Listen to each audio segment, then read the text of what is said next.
विष्णुस्वामी संप्रदाय समुद्धार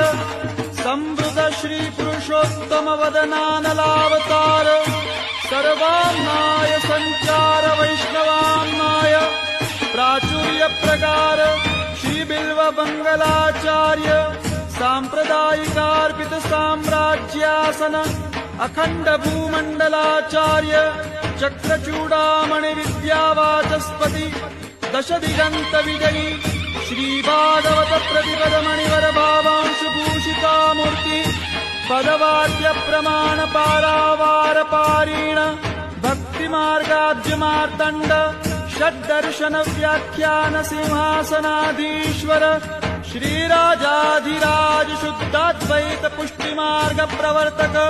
आचार्य वर्य जगद्गुरु श्रीमद्वल्लभाचार्य महाप्रभु विजयते।